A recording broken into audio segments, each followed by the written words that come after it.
Welcome to that spiritual, actual, factual answers to questions you're asking. You find them inside you, recite you, reciting the records. Akashic, we laughing, we drafting the passion through vary. It's time for that comedy, dramedy, all of the fanciest, catchiest acronyms. Listeners, listen, we traveling. Consciousness is always unraveling. The reading you're having is mapping you back to your natural habitat. Abracadabra, it's magicless, passing it. To top it off, the host, all the classiest. Now, what were you asking for? All of the answers? What? All the answers.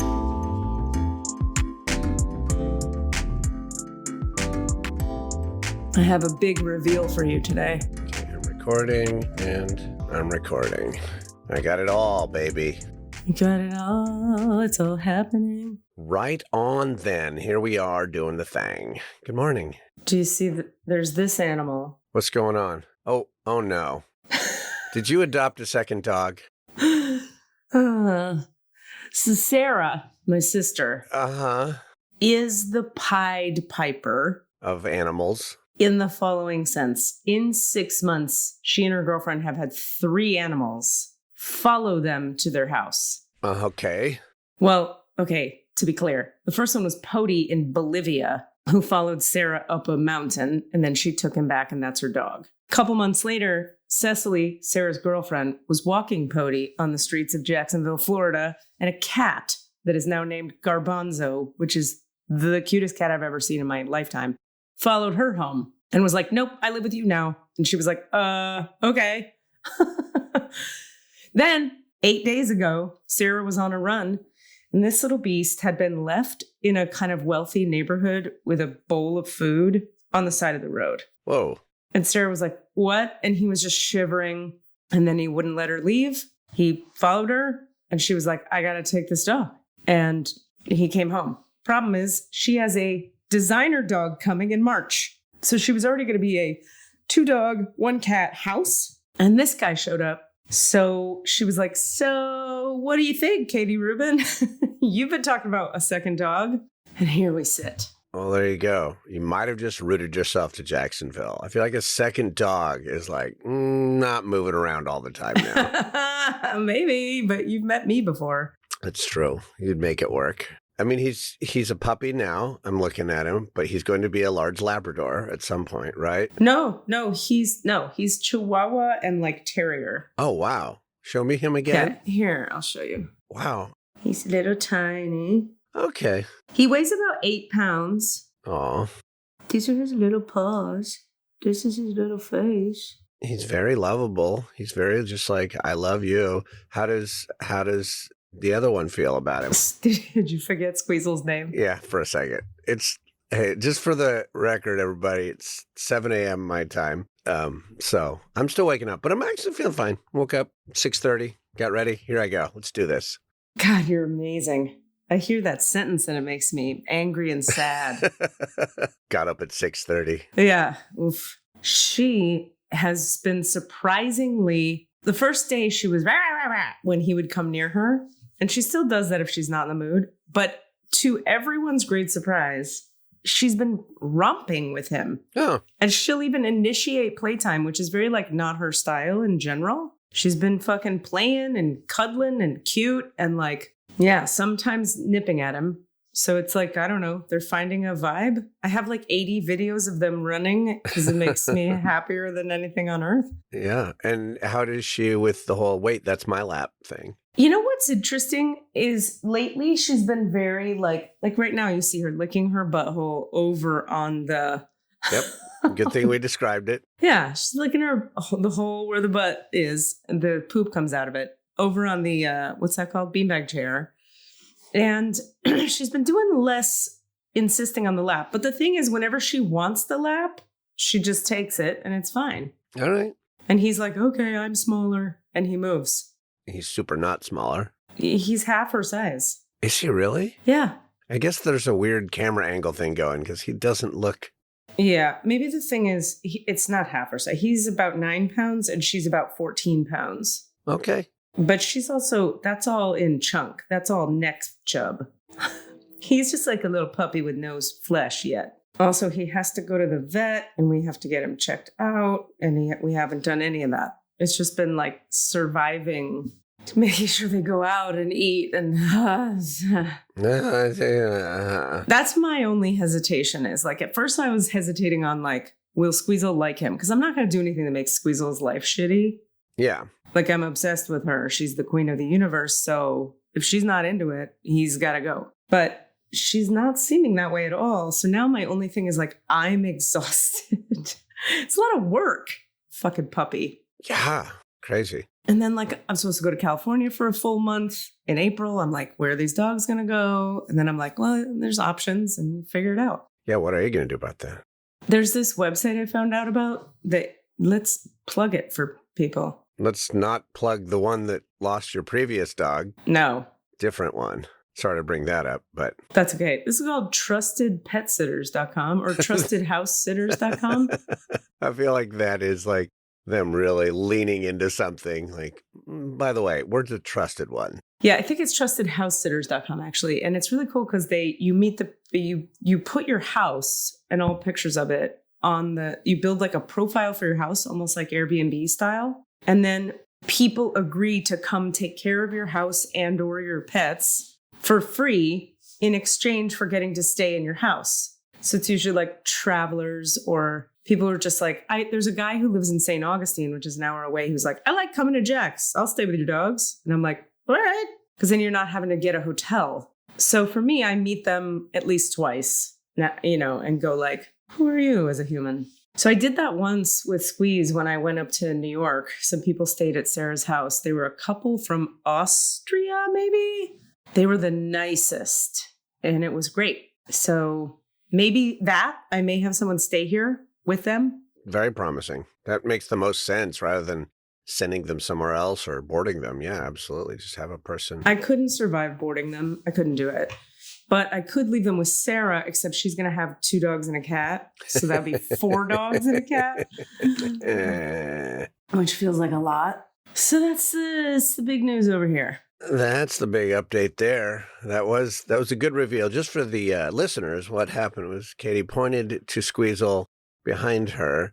And I was like, oh, Squeezel's not sitting with Katie. That's fine. She doesn't always until later when we go into the records. And then she panned her camera down and there was another dog on her lap. Dun, dun, dun. And he's now here. Does that show you his size better? Yeah, but I thought Squeezel was about that size, if not smaller. But I've never met Squeezel. I haven't seen you in human form in years, Katie. Years. That's really true. I forgot about that. Look at this little animal right here. He's so light. He's like a feather compared to Chunk Nugget over there. He's so chill, too. He's like, yep, you're holding me. I'm good. That's right now, because we just did a big old park walk. Oh, Squeezel's coming down. Here she comes. Come on, Boo-Boo. Come on. What's going to happen? Come on. Yes, she's coming up here, bro. Come on. Come. I see you. Come. Oh, look. She's going into the lumbar support position. Lumbar dog. Now you're going to have a chaunch dog and a lumbar dog. Are you my chaunch dog? Are you chaunch dog? Now, here's a question for the listening audience and yourself. Okay. He came with a name, Nigel. Ooh, I like that name. He's now trying to go into the lumbar as well. I think she's not having it. She's like, bitch, this is my spot. My only problem with the name Nigel is she's Squeezel and he's Nigel, which is kind of cute because they match. But it's also like, I want to be able to say their names and have them be really, really clearly different so that they know who I'm calling. But Nige is different from Squeeze. I don't know. Yeah, I think that's different enough. I mean, I don't think we hear Squeezel, Nigel. If it was like Beezel and Squeezel, that might be a problem. But... Although that would be awesome. Or Diesel. Oh, he looks like a diesel because he's all black and... Yeah, he's like rough and ready. Okay, here's another question. Because since he's small, it'd be really cool to name him something like, Butch or Killer or like, what's a big name? Bruce. I mean, well, no, Nigel's like a upper crust professor. Yeah, exactly. He teaches like anthropology at, right. Oxford or something. He's played by Anthony Head. He's now in the bed. Look at that. Ah, there you go. He's like, that's fine. I'll move. So welcome to Dog Talk here on WKRD. Getting people caught up. This is reality we're living in. I did a radio interview the other day. That was fun. Oh, yeah. K-Poo. K-Poo. That just reminded me because dog talk and then K-Poo. There should be a dog talk on K-Poo. I mean, you'd think. Isn't that I just can't get over that they let themselves be called that. I love it so much. Yeah. So KPOO, K-Poo is a very local San Francisco radio station. It's been around forever, I think. It's like one of the few actually remaining still actually a radio station as well as an internet thing. As a small little funky, people have shows on there, and it's just like a local radio station that I'm surprised because there's pretty much nothing like that left anywhere, apparently. Right. Small stations that still live. Yeah, that still exist, not just online. Some of them have all pivoted to online. They probably have a transmitter tower in someone's backyard. It's just like, hey, we're doing a show. It's so Bay Area, too. Yeah. Again, that's why I'm surprised it still exists, because So Bay Area there's very little So Bay Area left. Yeah, huh? It's all tech bros and... Yeah, and things that need to make money. Yeah. We just lost Piano Fight, for crying out loud. Did you know that? Oh, yes. I posted...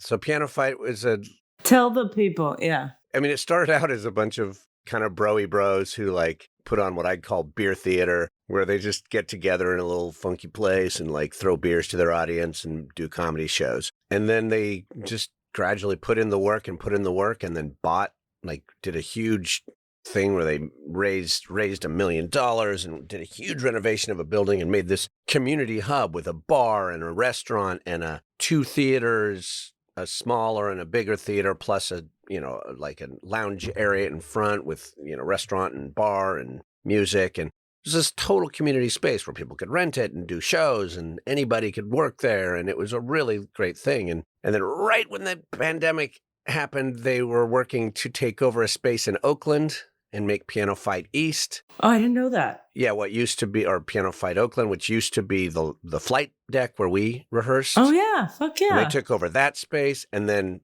never really could open that because they did that during the pandemic. And then here we are. Everything's starting to reopen and they just couldn't make it. No. They're at 30% capacity or usage, and they just could not survive. And they just announced a closure. They're closing in next month. I saw the announcement. So that's a bummer. Yeah. Yeah. That's one of those things that's so San Francisco, but new, which is rare, Right.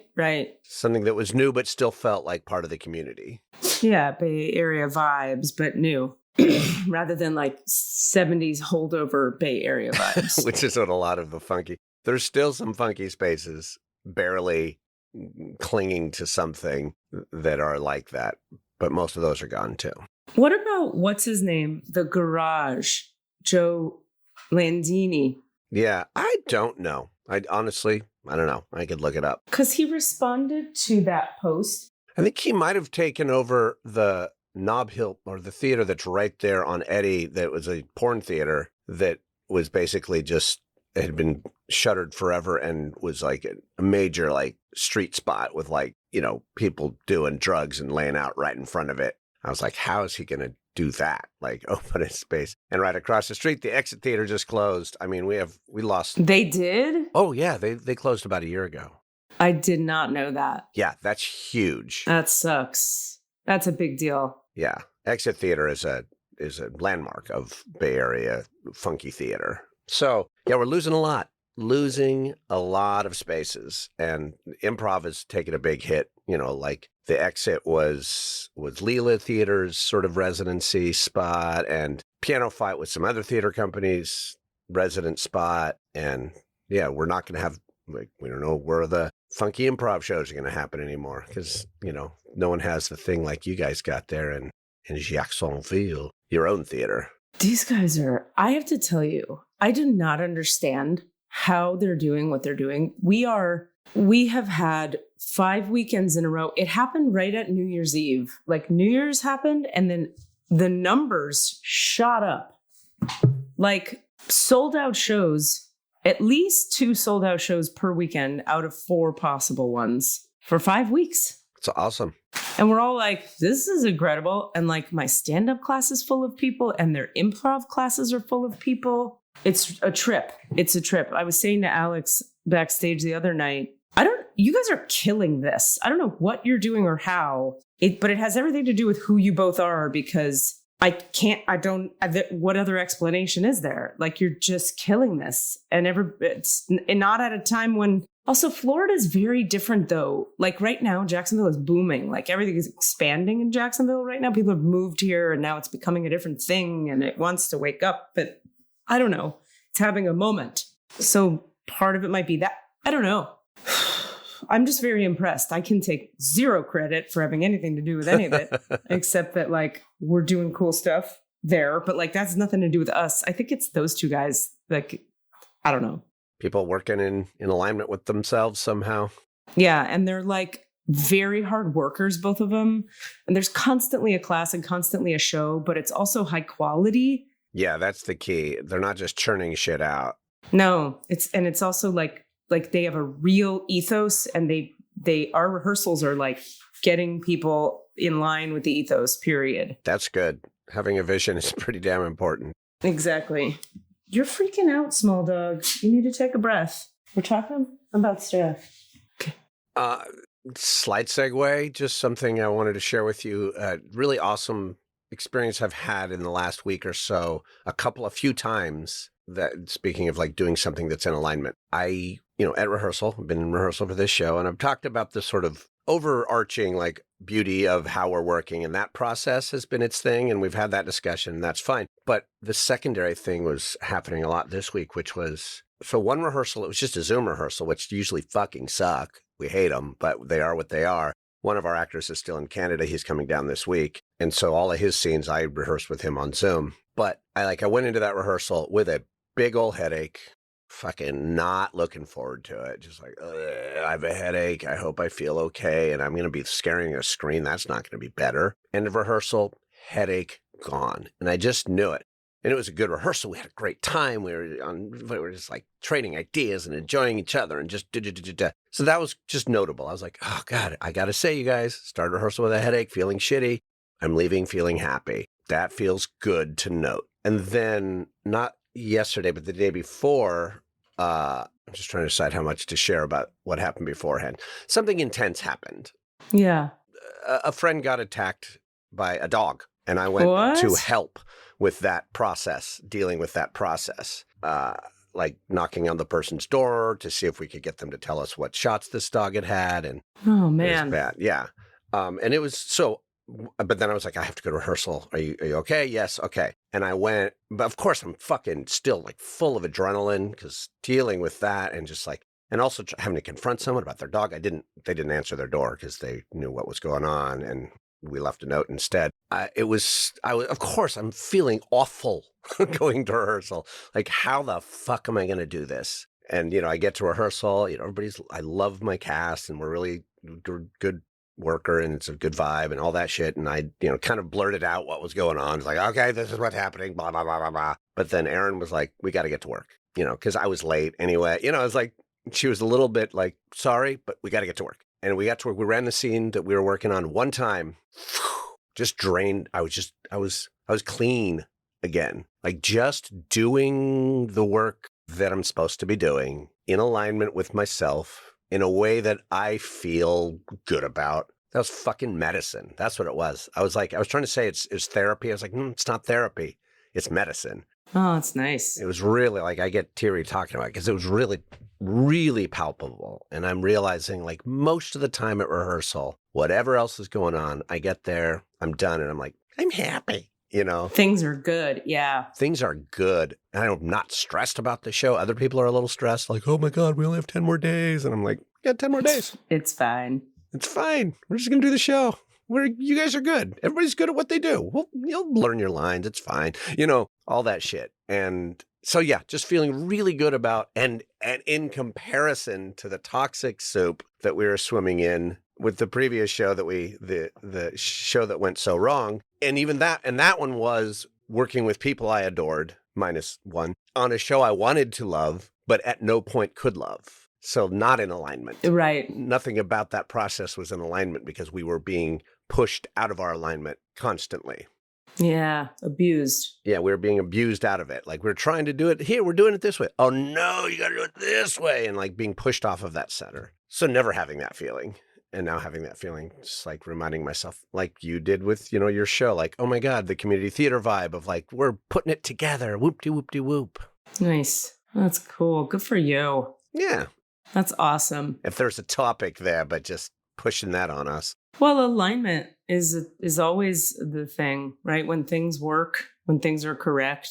Yeah. It's cool too how I like hearing this story because one thing I hear in it, and then it makes me think of a thing I want to share too on the topic. But what I hear in it too is it's sort of like that thing where that other show where it ended up being toxic was a very sexy gig in the sense that it's a theater where people want to work. They pay you well. It has a cachet and a reputation. Not like the inside job part of that, because people know the sort of dark nature of that theater. But on the outside, it's like a cool place to go to work to say to people, I got a gig at this place. Whereas this, and it turned out to be dark and terrible and not a good experience. Whereas this one, you wouldn't look at the outsides of it and go, what a sexy gig. It's like someone who's sick, who wants to do a last project. It's like sad and not sexy. Right. And it's an ad hoc production company that just like, we're putting on a show. But then here you are feeling aligned and content and satisfied. And like, I feel like that's such an important lesson for all of us is like, it's always that outside sexy, shiny thing that,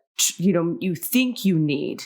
And sometimes the insides of an outside sexy, shiny thing are good for you, but I haven't run into too much of that in my life. It's always been the funky, weird something that just fits right. Yeah, exactly. Yeah, this one's paying us damn near little. Yeah. And we're just, it is, Erin the other day said, wow, you guys she typed and was read out loud. I really love how you guys are embracing my old man's got a barn. Hey, I've got a sewing machine. Let's put on a show. Because that's what, we have designers who are supposed to do this or supposed to do that. And they are doing that. But then someone's like, I have a large metal table. I'll go bring it in, Oh, I have this. And we're, these are the equity actors in the cast, saying, let me build that piece of set, God, Cass, this thing you're doing, it's very beautiful to me. It's very sweet. I'll bring it back to you in 2 seconds. There's a coffee shop a few blocks from here in the little circle in the area of town I live in called Biddy and Bose. And I've been wanting to plug them and talk about them anyway. It's a coffee shop where they hire only people with Down syndrome and other mental disabilities or limitations. And there's usually 2 typically abled people on staff in each shift, and everybody else is not typically abled. And I just get life out of that place. I go in and it's like, I was comparing it the other day. I was like, I went into like this is where the comparison is to what you're talking about. There's a sexy coffee shop called Southern Grounds 2 blocks away. And then there's the Biddy and Bose 4 blocks away, right? So the sexy one is closer, and so it's easier. But I got to tell you, this happens to me every time. I go in the sexy one. The line is long. They move slow. The attitudes behind the counter are really like annoyed with you. Whatever you're ordering, they're like, yeah, fine. It's like a negative experience, but very cool. And then I go to Biddy and Bose and I walk in and I'm immediately crying because I'm me. And I'm like, look at these people are employed and they would never be employed otherwise. And this older couple like started this company because they cared about their own kids and they wanted their kids to have the experience of working. And even though they were differently abled, they were like, these bitches are going to work because it brings you self-esteem. Then they built this whole thing. They have a video screen that shows, oh my God, I'm going to cry just thinking about it. Footage of the older couple who are typically abled going to the homes of the differently abled people and letting them know they got hired. I've seen it 30 times. I cry every time. I'm like, they walked in. She's in the wheelchair. She's happy. So I'm crying. And then they have like really cool merch. And then like, I don't care how long it takes. Cause like a guy who can't really read very well is serving me, but he's like cares about me and he's trying and we always bond. The spirit of the place is the place. And so it's like, I hear you talking about this and I'm like, see, the spirit of this show is like, it sounds dramatic and I sort of hate to say it because I know Erin and this feels like a weird thing to say, but like it's like somebody's dying wish to do this show. You're fulfilling someone's dying wish. You're like the Make-A-Wish Foundation right now, which is spiritually very fulfilling. Whereas like you could be cool and sexy and being abused down the street. Right. Exactly. Yeah. And I am positioned in this moment in my life to be able to afford to do a play with no money. I do my other work, and that I'm actually pretty underemployed right now, and that's a little scary, but it's fine. It's fine. It's totally fine. But and I'm putting a lot of hours into working on the play, and yeah, it is. It's so different. That's the other thing. There you talk about like vocation and avocation. You talk about calling and work, and like still would like I'd love them when they line up even better. That's awesome when you can do your calling and be paid handsomely for it. But boy, it's also nice to not to take all that pressure off of it. I'm not trying to get my health insurance. I'm just trying to create with other humans. That's the thing. And the joy of it. The joy is back. It's like fun and fulfilling rather than like, let's make sure it's perfect and sexy at this sexy, perfect place. So the people, which is all judgment. It's no heart. It's just perfectionism is judgment. Heart is heart. Heart is love. So cool. I said something the other day after having that experience of like, God, this is such good medicine. I was like, I preface this by saying, I think it's a privileged statement because of where I am right now financially. And I just was like, money is nothing. Connection is everything. And it was just that idea of like, yeah, it's fine. I hear. Yeah. The fact that I can afford to do it right now is great. And because of that, boy, it's nice to just say, fuck it. I don't care. I don't care about that. I care only about this. I'm right there with you. Let me ask you something though. I mean, can we really call that privileged? Only because you're working for a living. That's not really privilege. You're doing a job and being paid to do a job. Therefore, you have time to do a hobby. Right. Is that privilege? I think just the privilege of I don't have to chase that dragon. The fact that I have the ability to do connection instead of the struggle. I'm not on the struggle bus. Anybody it's just that it's a level of privilege. I wouldn't say it's not black and white. Yeah. I don't think it's a political issue. Like it's not the privilege we are talking about in our culture right now. No, it's not like white privilege where I'm positioned just by my very nature. No, you're right. That's all I was pointing out. Yeah. It's more of a moment of fortune, I would say, that I am. Thank goodness I can do this. Exactly. Like I'm privileged by the universe. And thank goodness I can say money is nothing, connection is everything.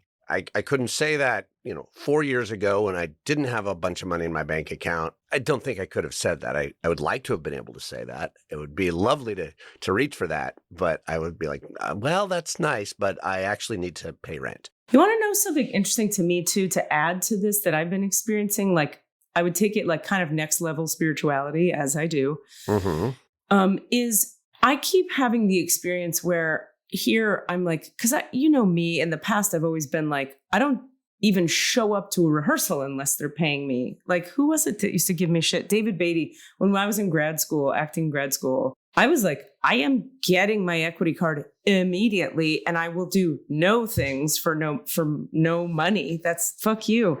David Beatty used to tease me. He's like, Katie won't go to coffee with you unless you're paying her.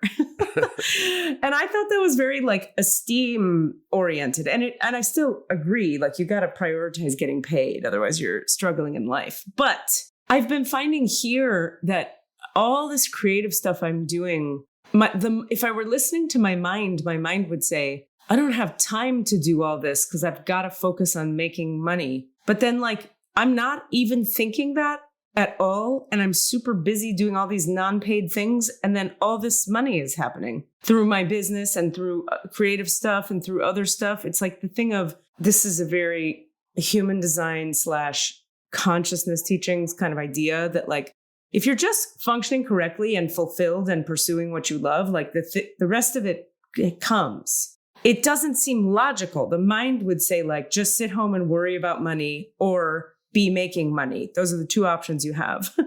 But really what it is pursue what's fun, be having fun. And then some money will happen. It's miraculous. Now, to be fair, on the practical level, like I've had this business a long time, whatever. I've done some things that have made it mean that there is a vehicle through which money can flow. Right. You've put in the work to set up the framework to be able to say, now let me just pursue joy and the money will flow. However, even still, when I had put the systems in place before, even in Colorado and New York, I never felt free to, in my free time, just really do what I felt like doing. I always felt like in my free time, I had to be like, make sure the money keeps coming, sort of on a certain level. I don't know. So it's been really liberating to like, it was either like rest and recuperate or make sure the money keeps coming. And now I'm like, oh, right. I should think about money, I guess. And then it's there. It's a trip. And it reminds me of something that what's her name said. What is this woman? There's a famous chakra book. It was like the chakra book for a while. I need to think of her. Caroline Myss. I think. Wait a minute. Let me just make sure this is right. Anatomy of Spirit. Caroline Myss. Yeah. And she has the chakra one. Okay, cool. She said, and I remember reading this when I was like 20 and being like, I don't believe that yet. How does that work? I'd like to believe that. And it stayed with me. She said, you should put about 20% of your energy on making money. Huh. And I was like, 20? How?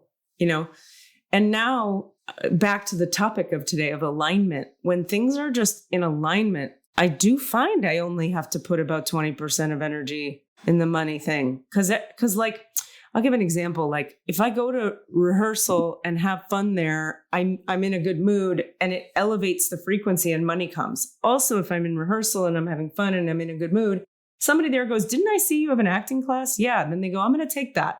And then there's another client. It all feeds itself. Because they're experiencing you in your best self, which is going to be a way better place to be connecting from. Yeah, and it's miraculous every time, even if it's not that literal. Like if my energy is like go to Starbucks and I'm happy there, and then I'm go to the dog park. It's like I inevitably meet somebody there who says, "Oh, what do you do?" And then somebody's paying me to do what I do. It's a trip. It's a very big trip and a half. I feel grateful. I feel like tired as fuck right now, but pretty grateful. Now, this leads me to the other thing I was going to talk about today, which is. I'm like, I don't think it's on topic at all. So did you have a thing you were going to? Oh, I was just going to wrap up the bow. I remembered what it was that my first, like, I do not feel happy. I feel shitty. And I went into rehearsal. It's because I finally didn't get that show that I was on hold for 6 months. Fuckity shits. And that's sexy gig, cool people, all the things, cachet, all that shit. And a little frustrated that I didn't get it, was waiting for so long to not get it. Was like, that's kind of bullshit, but okay, I get it. But also, that's also how this fucking thing is. And I felt the sadness, and I let myself really feel the sadness. I was like, oh no, I'm really disappointed and I'm very sad. But then I went to rehearsal and it was gone. And that feeling is gone. Like I did not hang on to that for more than 10 minutes, which is another thing. Like, okay, that was something I was clinging to, but didn't actually need. Right. Look at that. That's cool. Yeah. I think that's what it is. I'm saying that, having that realization as I say it, you didn't actually need that. Totally. It wouldn't have brought satisfaction or fulfillment, probably. It might have, but it wasn't necessary. That's what I think. I sometimes, it's necessary that I get a gig, Right. I have to get it. Right. Yeah. I had that same experience yesterday about this very thing I'm going to talk about. I did a lot of crying yesterday, which I realized like I'm still tired just from like the emotional expense of the crying. Yeah. But it was productive, good crying. It was just like a lot. And I was like so wiped out from it. And then I had to teach my stand-up writing class, the one that's live in person at the theater here. I left stand-up class on top of the world, not tired, not sad, all of it. None of it felt like a big deal anymore. Just like the perspective shift of when you do something that makes you feel like the highest version of you. Like teaching stand-up in person and with this group of people, they care so much, and just teaching stuff in general, it's very good for my spirit. It's very good for my self. Like it's always very... I don't know. I always don't want to do it before I do it. And I'm so glad I did it after I do it. Every time. Yeah. That's me in teaching. Whenever I do my client work, the one-on-one coaching, every time I'm like, I hope they cancel. Like I'm 100%. Because if they cancel now, I still get paid. You know, all that shit. Like, I hope they cancel. I wake up in the morning, I check my email to see if they've said, hey, I'm not going to make it. And I'm like, so want 10 minutes in, you know, as soon as I've really made the connection, I'm like having a fucking ball. 100%. It's really kind of amazing. It's pretty amazing. Anyway, so that happened yesterday.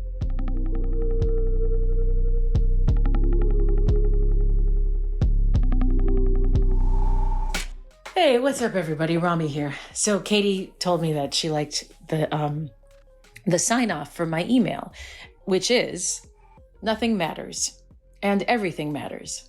So let's love big. And what that is my interpretation, my takeaway from the film Everything Everywhere All at Once, which is my favorite movie. And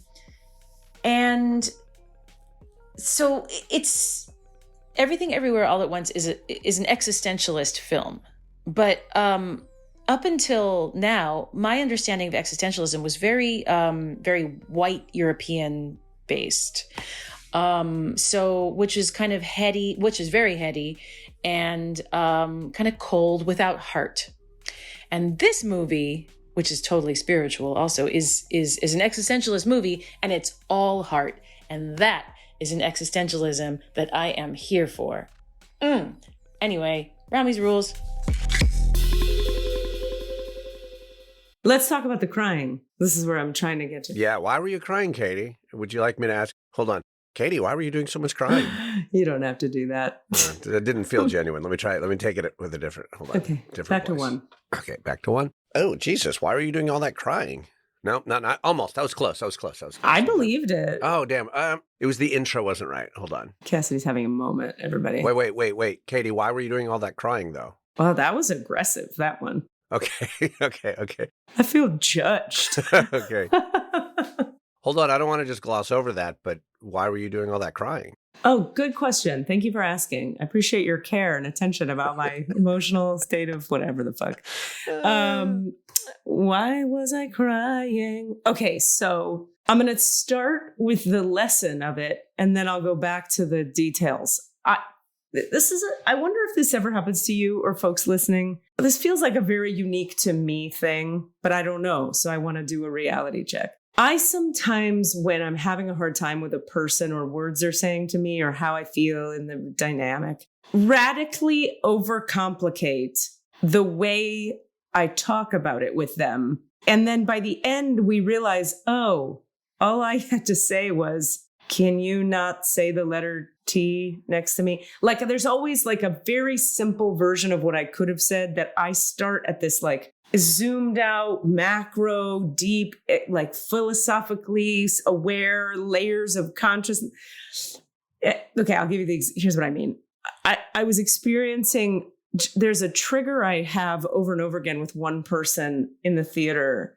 And it happened again this weekend during one of the shows. And I finally realized, every time I've felt triggered by this person, it's been the same thing. And I finally saw what the thread was. And we're friends and I love this person. So I felt ready to talk with them about it because I thought, I see the thread. I get what I can be clear that I need about. I get what I can say, like, hey, when you do this, I feel this. Could you please not? Or what are you intending? Because I'm misinterpreting your intent. You know, I came up with this elaborate fucking, God damn it. You know, I think that when you have anxiety, you're trying to control me and I feel micromanaged, and that makes me feel disrespected. And I feel like you don't value me and you're younger than me and I'm older than you. All this shit. And by the end, and we were going back and forth on voice memos. And they were doing a great job of being receptive and open. And I was doing a great job of not attacking and being kind. Like we were both doing really well. I mean, it was like an hour and a half of talking. And by the end of it, they said to me, can you give me like a concrete example of this? And what are the words I said that made it feel that way? Because I don't think I actually do feel anxious and that I'm controlling you out of a need to control something. But what were the words I said? I believe that you feel this way, so I want to get there. And I was like, it's not the words, it was the tone. And so then I imitated the tone. They were like, can you do it? Can you perform it? I go, yeah. So I do the tone in a voice memo and they're like, oh, yeah, I would hate that. If somebody talked to me with that tone of voice, I would hate that. And I'm like, you're the best. And they were like, cool. So I won't use that tone of voice. And I was like, cool. Okay, bye. Had I just an hour and a half earlier said, can we talk about a thing that happens for me where there's a certain tone of voice that when you use it, I feel disrespected. It could have been a 15-minute conversation. But I had this whole interpretation of what was happening, right? Which is what we teach. You and I teach this shit to the corporate people and everybody. And we got into a whole conversation in the middle of it about the difference between intention and impact. Right. And like, they were like, I'm totally familiar with those terms. We teach those too. I get it. Well, my intention was to solve a problem, but the impact was you felt devalued and diminished and disrespected. And I was like, correct. And then that already helped me. I was like, oh, you were trying to solve a problem? I thought you were literally trying to put me in my place and put me down. And they were like, no, that never came across my mind. And also I didn't have any anxiety about the thing you're saying I seem to have anxiety about. And I was like, oh, okay, great. So then what is going on here? And they were like, oh, tone of voice. Boom. But here's the other piece. They also said, I made like a commitment. I was like, whenever I hear that tone of voice going forward, I'm going to assume positive intent because you've now explained it to me. That's the other part of it. Right. Is you also have your narrative that you have placed on it. 1,000,000% I'm projecting onto them. And then they said, well, thanks for that commitment. I'm going to commit to examining this further because maybe I do have anxiety that I don't realize I'm trying to do some control around. I don't even know if that's a thing for me. I have no idea. I never thought of it that way. And I was like, cool, okay. And then they were like, well, also I'm going to do my best not to have that tone of voice with anyone ever. And I was like, okay, amazing. So we both like got a lot out of the conversation. But Cassidy, it was so emotionally hard. And like the rest of the day, we are also in a Pisces season. So like Pisces moon is everywhere and it's a sensitive time. The rest of the day, I was like running errands and doing life and going to teach. And I would have these moments of my heart would like blow open to a new level of grief that was available to me because of the conversation she and I had. Like, I started to realize like, oh, I'm angry still at all humanity for the ways that it is asleep and doesn't know itself, which is, I mean, I've been angry at humanity for that since I was like born. And then I realized, okay, let's do the work around resentment. I know how to work with resentment. So I'm like, well, what am I afraid it means? If humanity goes to sleep and I have to teach every fucking buddy everything they're fucking doing and the impact they fucking have, that's how I get, right? Then what's my fear? There's usually a self-centered fear underneath resentment and a need that's not getting met. So I was like, well, the fear is if people are asleep and unaware of their impact, they're going to break my heart. Because that's what happened in my childhood every day, every day. And so it was happening with this friend. My heart felt broken underneath my pissed offedness that they would think I have no value and they would talk to me that way. But that wasn't what was going on for them at all. Yeah. And so I had so much crying over the course of the day of the pain of how brokenhearted I was back in the past by my mother's asleepness and by the abuser's asleepness and by my dad's asleepness. It broke my heart. So I got to do all this like grief work around those original pains because of this trigger. Most people would say, well, that's a shitty day because you spent the day crying. And I'm like, but that's judgment. The awareness I have is like, no, that's grief work I'm getting to do. So I feel lighter now and able to understand. It's sort of like it gave me more empathy for humanity's asleepness because humanity's not trying to hurt my heart. It's not about me, right? Like humanity's not out to hurt Katie Rubin. They're just asleep. No, they're against you. You didn't. We have a charter. The rest of humanity, we've signed a charter, and it is directed against you. And that's the funny thing about all this stuff. Like you can mentally understand, of course, humanity's not all against me, but there was a thing in my heart that really didn't understand that. And that's the value of parts work. It's like sitting with the part of you that like doesn't get it. And then crying through that opens that part up. And then you realize, oh, none of this is about the present moment at all. Yeah. I mean, we know that on the simplest level, this is more oversimplifying, but like you can either hold on to it or you can express it. And the expression is 99.9% of the time the right choice. Like, Yeah. whether it's just feeling it. We had a moment in rehearsal the other day where someone had something that had happened the day before and they felt embarrassed that they were so upset about it, but then they just started to say it and then they started to cry and then they were like apologizing for taking up space. And we were all like, no, that's what's up. And then someone else was like, does it feel better just to say it out loud? And she was like, of course, like 100% it feels better to get it out in a space that can contain it, and that's the other thing. Like you were in a space where you could cry and know that you were going to be okay. Well, I mean, I don't think I necessarily knew that. You mean when I was doing my crying work alone or in the conversation? Yeah, maybe both. I don't know. How safe did you feel in the conversation? I think because I had gotten to an understanding in myself that I don't have a problem with this person in any kind of general way that is confusing. I have a problem with this one particular thing that happens. It made me feel like less of an asshole for having a reaction. I was like, when you do this, I feel like this. It's like, so, okay, can we talk about that? So the safety, I guess, came from the sense of two things. She's a girl. She and I have had interactions before that have led me to, she's proven to me she's a person who can hear feedback. Ah, good. And she's proven to me before she's a person who will give feedback back kindly. Like she'll do her best. She'll be very direct, but it won't be shitty. So, except for in these moments where this tone of voice happens. Right. So I felt safety because of that, because she's cool. And I felt safety because I wasn't coming at her confused about like, it's all this stuff and I don't know why. And it's all a met. I was like, oh, it's this one thing over and over. The best I could do was call it control based on anxiety. And I was wrong about what I was calling it. Mm-hmm. But I was right that it was one thing. Right. Which in her experience is just tone of voice not matching intention. Yeah, that's a big one right there. We don't have control over everything that we're doing. It's a lot. Or, yeah. Do you think that's true? We don't have control over it? Once you become aware, you do. Don't you think? Sort of. Ideally, yeah. I mean, yeah, not really. You're pretty fucking awake and aware, and you don't have control over everything. No, you're right. Your rubber band stretches and then snaps. Oh, 1,000,000%. Yeah, no, you're right. You're right. I think I meant, what I mean by that is like, when we understand what's actually going on, we can choose to behave. Absolutely. Above what our base self wants to do. Yeah. And that's something we assume and want. Working with kids is a good example of like, I get so frustrated with kids sometimes because I'm like, why are you choosing that? Right.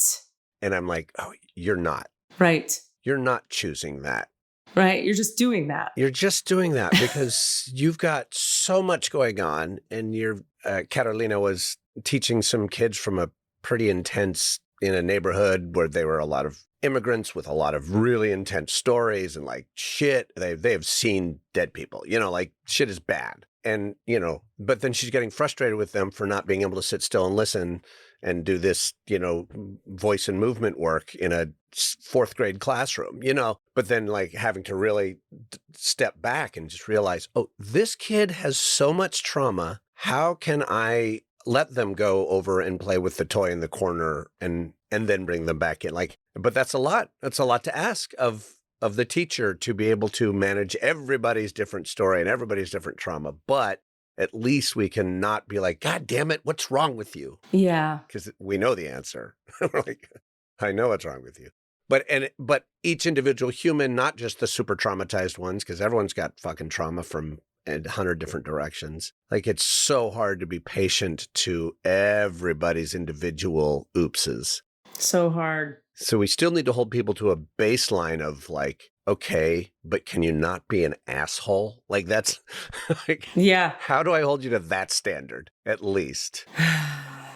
I mean, I think it all comes back to the baseline of getting one's needs met and understanding the difference between a need and a demand or a wish or a want, because they're different. Like, I need to be able to do shows there and not feel like I just got put in a corner and talked to like I'm 7, because it pulls me out of, I can't do the show. And she shared with me, she needs me to talk to her in the moment about it, because when I don't talk to her in the moment, she can feel I'm pissed. And now she spends the rest of the night and she's pulled out of her show. Right. She's looking over at you going, oh, she's mad at me. Is she mad at me? Yes. Oh, that's a big one. So hard. And I was able to say, like, you're totally right. And I don't want you to feel that way. That's terrible. So I will do my darndest to bring it up in the moment. The hard thing for me about bringing it up in the moment, the thing about bringing it up in the moment, it's always like, we're backstage about to go on. Well, how am I supposed to say, when you talk to me like that, I feel disrespected? Like, you're trying to fucking do a show. It's a lot. I've had times in my life where I've actually come up with like codes with certain people. We talked about that, she and I. Which unloads that, which unloads the weight of those responses. So if she gives you that tone and you go and you tap your forehead twice, then she can be like, cool. Because then it's like the unloaded version of your response. It's like, oh, I'm actually pointing out that thing. Nope, that's it. That's all that needs to be said. Totally. No, we talked about that, and I said, what if we had a code word? And she was like, I was just going to say, what if we had a code word? So yeah, we got to come up with that. I want it to be something funny, like chicken nuggets or, something silly, whatever. It's pineapple. It's always pineapple. Okay, it's pineapple. Do you know the thing about if you have a pineapple upside down on the front of your house? It means you're poly? It means you're a swinger. Right. It's more of a swinger image. I heard that very recently for the first time. Was it me who told you? No, the first time I went with Denise to meet like her crew of like burner friends and stuff. We went on a trip. It's actually the only time I've really done that, I remember this. Yeah. And they, for some reason, decided that I should be the one wearing this shirt. Someone had this fringed shirt that had pineapples all over it. And they were like, you have to wear the shirt. It was like, the shirt belongs to you. And so I was wearing the shirt, but I didn't. And they kept referencing this thing that I was like, wait a minute, what the fuck is everybody talking about? And then they explained it to me. Upside down pineapple means you're a swinger. Upside down pineapple. Right. I thought that was pretty funny. Yeah. There's nothing more about that. No. But what were we talking about before that? How did we get to that? Code word, pineapple. Oh, code word.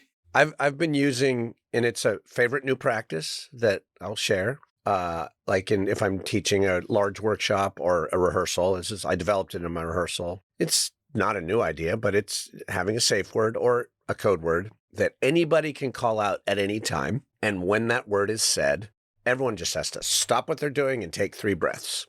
That's nice.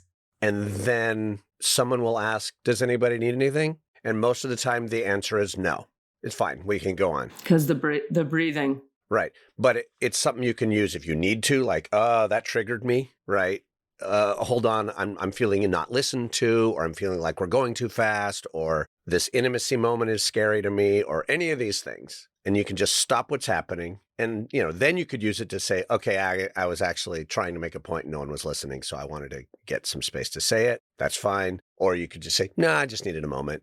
Or you can do it for fucking shits and giggles, and that is also okay. Also, like just the simple recentering, even if you're not that triggered or activated, just like breathing 3 times, it changes everything. I taught it used it in this very corporate workshop. And what's funny is the guy who did it a bunch of times was the broiest of like dudes, but he wasn't doing it cruelly. He was enjoying the power that came from it. Fine. And the sort of chaos, he was throwing a little chaos into things when he would use it, but it still had that effect. It still worked. Like I could feel him thawing as a result of him using it. Like he kept, every time he would use it just randomly, we would stop and we'd breathe and we'd look at him like, you think you're fucking shit up, but you're making things better. And I think he felt that, That's funny. Yeah. That's really cool. Yeah, it works, right? Like there's an example of like intent doesn't matter because the impact is good. And because we've all made this agreement. To do the practice? To do the practice. Right. It's good shit. I wanted to also say we had my favorite email we've ever gotten from a listener come in this week. And do you have it there? Let's see. Let me see if I can pull it up. If you can, that's always better. Yes, our friend Gracie, No. who we recently did stories, it was from Gracie. It was forwarded from Gracie. Oh. Gracie, who we've answered questions for very recently and is a very participatory member of our listenership, forwarded this from somebody who wrote it on their newsletter. So she turned this person on to our show. This person listened to our show, and they have a newsletter that they send out for whatever it is that they do. And they put this in their newsletter. Yep. You want to hear it? Yes. A next level podcast. If you enjoy entertaining and insightful talk about all things spiritual, oh my goddess, All the Answers is the show for you. This energy healer, light worker, Katie Rubin. Wait, I should say, if we say oh my goddess, I should say, this energy healer, light worker, Katie Rubin. You son of a bitch. No, has done years of deep healing work on herself and advanced study and practice on different spiritual traditions, and is rather psychically inclined. She seems to me to be the real deal, can tap into this archival realm of consciousness known as the Akashic Records, and channel wisdom and guidance from spirit guides. I might suggest starting with an episode she does solo on the importance and value of grounding, or heck, just jump right into another one and prepare to have your mind blown, or heck. So, just to be clear, because it's about me. Sure. She suggests starting with the one that I'm not in. So just best part, the only really worthy thing on this show is Katie Rubin. There's nobody else on the podcast. That's cool. That's fine. Well, I'm supposed to kind of be the central thing, and you're the co-host. I mean, whatever. Yeah, I know. I understand. Yeah. No. Yeah. I just like, I think what it was is it came at a time when I needed to hear that. Because I mean, I go through these waves with the podcast where I'm like, does anybody give a shit? Is this useful? Are we doing anything? Because in a way, we're screaming into the void. I mean, I don't feel like we're screaming, but like, there's nobody here clapping. I don't know how fucking people feel. No, we still don't know. Yeah. Yeah. It's still until you guys write us and go like, you're great. Here's why. We don't know if we should keep bothering. Yeah. I mean, it's fun. I like to be here with you. Yeah. But like we could both be cleaning our kitchen right now or whatever, I don't know what I'm saying. I actually could be cleaning my kitchen. Exactly. Yeah. So like, please, your letters of support are what's funny? People say to me a lot in letters they write me or like feedback they give me, they say like, I know you don't need me to say this. And I know you're super confident. And I know people say this to you all the time, and then they'll say a nice thing. And I'm thinking, what makes you think I don't need praise, or what makes you think I don't need gratitude? And it's something in me. I'm sure it's like this presentation, the 8 personality, or the like, I'm in control, I got this vibes, I guess. That'd be my guess, but let me be clear. I am a mushy, soft pile of desperate need. No, I'm like a mushy, sensitive lady inside. I just have this fucking personality that makes it confusing for people. Yeah. So when you guys tell us what's working for you, it really helps me personally a whole lot. Yeah. So thank you for doing that. Agreed. Well, anything else? I don't know. Hey, how's it going with Rami's rules? They're happening most of the time. I think we have them in most episodes. They're random and arbitrary and fun. Yeah. That was the idea. Yeah, that was the idea. Rami's coming out to be here for a few weeks.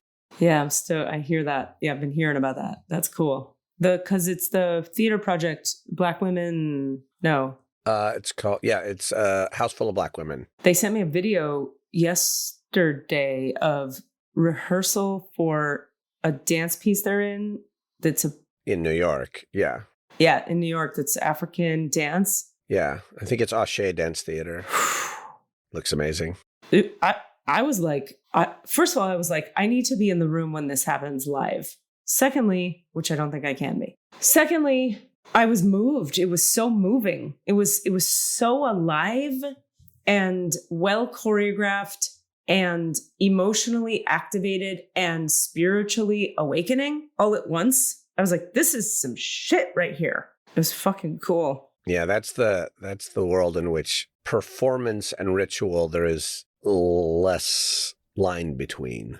That's the blurred world of that. Yes. Or there is no line between. They are one and the same. When your intention is to create ritual, but you're doing it publicly for people to watch. Boom. Yeah, you're aware that, yes, I am choreographing this in such a way that it is enjoyable to watch in an aesthetic way, but concurrent with that is an absolute commitment to the spiritual truth of what's happening. So cool. Like, I need to actually leave them a message that says that, because I want to acknowledge that for their sake.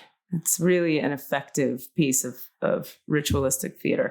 This is the person who I'm asking a question. Is this the choreographer of this piece is the one who's like, Rami frequently describes them to me. I think this is this person as being like, there's like 4 words that get strung together, like sacred geometry, African ritual, abstract thinking, nothing linear. Like this is a person who... That probably is them. Yeah, most likely. You can't be like, what time are we meeting on Thursday? Right. They're like space and time and rehearsal and today and one, and this is the moment. And you're like, okay, when is the break? And they're like, water is life. And you're like, wait. But then they make this incredible theater. I don't know. Oh my God, my phone is blowing up. Sorry, it's making all the tweets. No, check it. I'm just telling it to do not disturb. That's that person, right? I think so. Here, I'll type their name into the chat. I don't know why we're being cagey about it. Yeah. Yeah. Yeah. I mean, I haven't seen her in years. She used to be in the Bay Area and I knew her then, but I haven't. But I mean, my memory is, oh yeah, that tracks. Okay.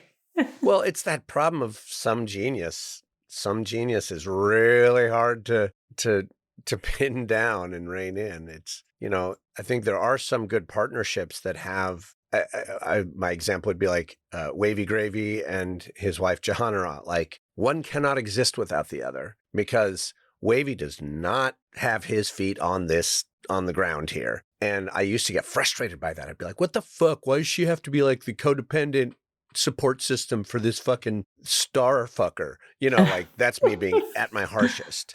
Yeah. But then you kind of look at it a different lens. You go, oh, that's the Buddha. And the Buddha needs people to handlers. Yeah. But we need the Buddha. We need the things that are happening from the Buddha. The Buddha needs to be able to deliver their, and that sometimes looks like gurus being abusive. And so we don't want that. And the problem is they look real similar. It's hard to discern all the time. Absolutely. Yeah. That's a whole new topic. And I imagine you probably have to go because you probably have. I have to do that. Yeah. This was fun. Good talk. And we had a theme. We had a super theme that arose organically in our talkings. What was it? Just be in alignment and you can get good medicine. That.